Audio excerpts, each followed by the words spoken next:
কাজে গিয়ে গাড়ি খারাপ হয়ে সে যে কী একাকার অবস্থা সে আর কি বলবো। দিনটা ছিল 26শে জানুয়ারি।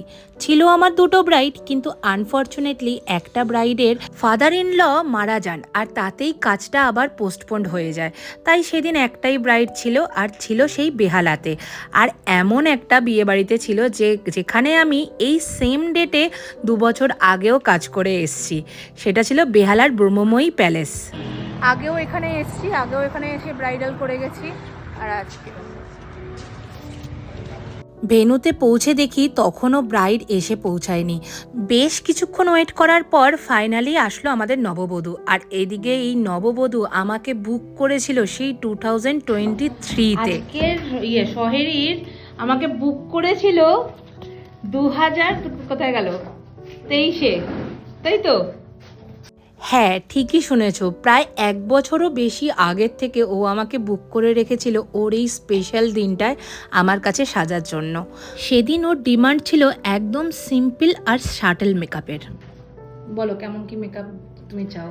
একদম সাটেল লুক হবে। আচ্ছা, তারপরে আর চুলটা তো করলে যে চুলটা মাঝখানে শীতে করে খুব বেশি ওয়েভ না।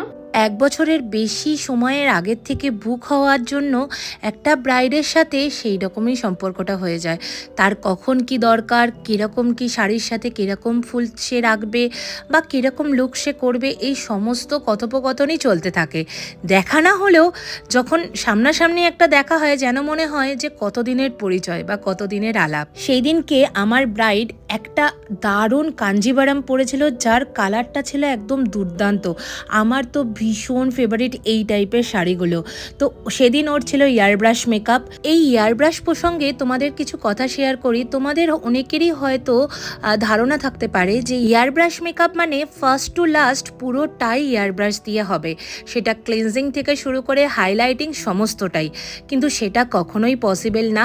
যেগুলো ম্যানুয়ালি করার, যেমন cleansing, toning, moisturising, primer, colour corrector, concealer, এইগুলো ম্যানুয়ালিই করতে হয়। আর বেস হিসাবেই শুধু ইয়ারব্রাশটাকে আমি পার্সোনালি ইউজ করি, কারণ বাদবাকি মানে ব্লাশার, কন্ট্যুর, হাইলাইট এইগুলো আমি ম্যানুয়ালি করতেই পছন্দ করি।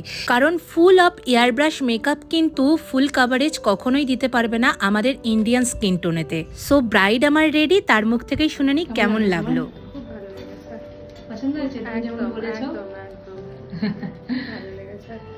ব্রাইড তো হয়ে গেছে সেই কত তাড়াতাড়ি, মানে 5:30 6টা নাগাদ আমার ব্রাইড কমপ্লিট। এদিকে বেরোতে যাব তখনই ঘটলো বিপদ। গাড়ি আমার কিছুতেই স্টার্ট নিচ্ছে না। প্রায় 2 ঘন্টা নানান ধরনের এক্সপেরিমেন্ট করার পর গাড়ি ফাইনালি স্টার্ট নিল।